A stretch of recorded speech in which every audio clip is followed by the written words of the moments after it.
Morning সবাইকে আরও একটি নতুন ভিডিওতে স্বাগত জানাচ্ছি তোমাদেরকে। তো তোমরা সবাই কেমন আছো? আশা করি সবাই খুব ভালো আছো। তো আমিও খুব ভালো আছি। তো আজকে সকালটা এভাবেই শুরু করলাম। তো আজকে সকাল থেকে ভিডিওটা শুরু করছি। তো এখন বাজছে সকাল 9টা। তো এখন আমি করবো ব্রেকফাস্ট। তো ব্রেকফাস্টে কী খাচ্ছি সেটাই তোমাদের সাথে শেয়ার করি। ব্রেকফাস্টে আজকে রয়েছে আমার ডিম টোস্ট।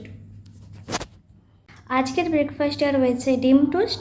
তো ডিম টোস্টটা খেয়ে নিই, তারপর আবার কি করি না করি সেটাই তোমাদের সাথে শেয়ার করব। আজকে আমি প্রথমবার মাশরুম রান্না করব। তো মাশরুমটা ভালো করে ধুয়ে কেটে নিয়েছি, আর ওইদিকে ভাতটাও বসিয়ে দিয়েছি।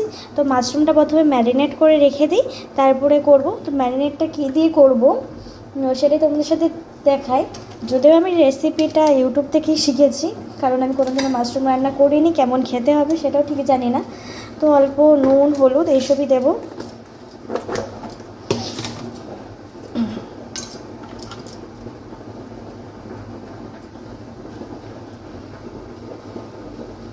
একটু হলুদ গুঁড়ো দিলাম, নুন লঙ্কার গুঁড়ো আর লেবু দিয়ে ম্যারিনেট করে রাখবো এটা এখন।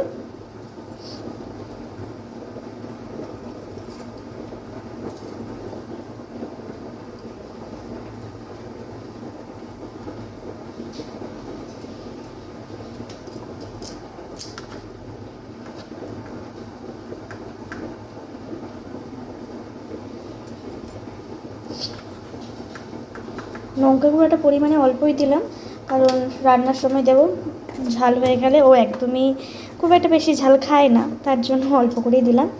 তো ম্যারিনেট করে রাখি, তারপর আবার তোমাদের সাথে শেয়ার করি কেমন কি খেতে হয় না হয়। প্রথমবার রান্না করছি, জানি না নিজেও। তো চলো দেখতে থাকো।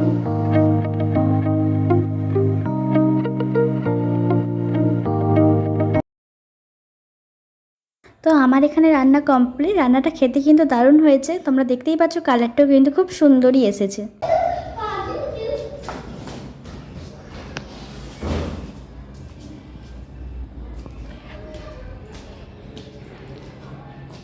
তো বন্ধুরা, এখন আমি যাচ্ছি ছাদে, জামা কাপড় তুলতেছে ছাদে। এখন বাজে 3টে, প্রচণ্ড রোদ।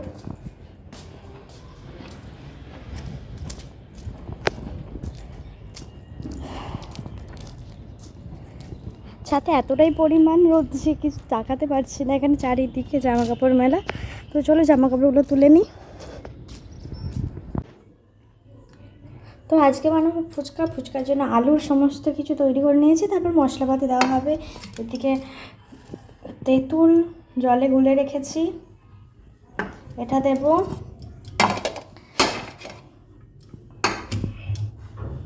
কারণ এখানের ফুচকা খেতে খুব একটা টেস্ট হয় না, তার জন্য ঘরে বানাবো। আর এই যে 10 টাকা দিয়ে ফুচকা ভাজার জন্য প্যাকেট কিনে এনেছিলাম, তো এই ফুচকাগুলো ভাজবো। চলো দেখি কেমন কি হয়, তোমাদের সাথে শেয়ার করছি। আর অ্যাকচুয়ালি আমি সমস্ত রান্না তোমাদের সাথে শেয়ার করতে পারি না, কারণ আমি নিজেই ক্যামেরা ধরি, তো সম্ভব হয়ে ওঠে না সমস্ত কিছু ক্যাপচার করা।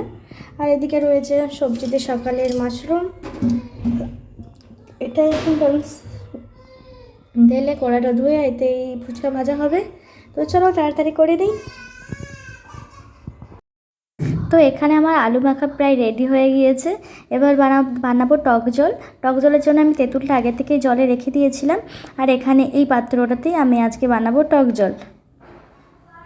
টক জলে একটা অল্প করে লেবু দেব, লেবু নিয়ে নিয়েছি, আর তারপরে মটকা থেকে জল ভরে নিলাম।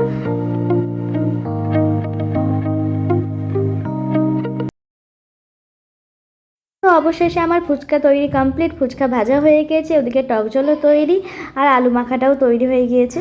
আমি এখানে দেখাচ্ছিলাম ফুচকাগুলো অল্প অল্প বেশি মানে চুঁয়ে গিয়েছে, অল্প বেশি ভাজা হয়ে গিয়েছে, কিন্তু ঠিক আছে। যবে থেকে দিল্লিতে এসেছি এরকমভাবে ফুচকা খাওয়া হয় না আলু মাখা টক জল দিয়ে, কারণ এখানে টক জলে তো পুদিনা পাতা ধনা পাতা এইসব দিয়ে তৈরি করে, খুব একটা টক হয় না। আর আলু মাখা তো নয়, তাই কোথাও ঘুগনি দিয়ে ফুচকা দিচ্ছে, তো এখানে সেরকম টেস্ট আসে না ফুচকা গ্রামের মতো। তার জন্য বাড়িতে বানিয়ে খাওয়া হচ্ছে। অনেক দিন পর এরকমভাবে ফুচকা খাচ্ছি, খুব ভালো। তো ফুচকাটা সামনে রেখে আমি বেশিক্ষণ ওয়েট করতে পারবো না, তো চলো ফুচকা খেয়ে নেওয়া যাক।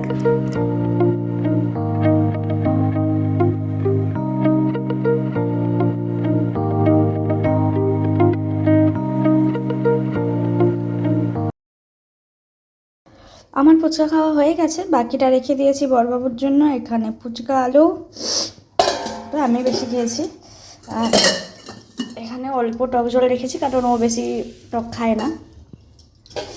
থাক, ও যখন আসবে ও তখন খাবে।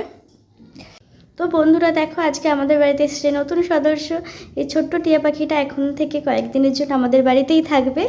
তো যদি বা কোনোদিন আমি এই পশু পাখি আমাদের বাড়িতে কখনোই রাখা হয়নি, তো আমি জানি না কিভাবে রাখতে হয়। যদি এখানে খাবার দেওয়া হয়েছে, ওখানে খাবার রয়েছে, ওইদিকে ওর খাবার, আর এদিকে জল দিয়েছি। এবার পাখিরা তো রয়েছে, কিন্তু যেহেতু নতুন জায়গায় একটু ছটপট করছিল, এখন চুপচাপ রয়েছে। তো সামনে গেলেই কামড় দিচ্ছে, প্রচণ্ড ভয়। দেখবে নয় তো একবার হাত দিয়ে দেখবো। দেখছো কেমন মুখ পাখাচ্ছে? এবার তোমাদেরকে জুম করে দেখাই পাখিটা।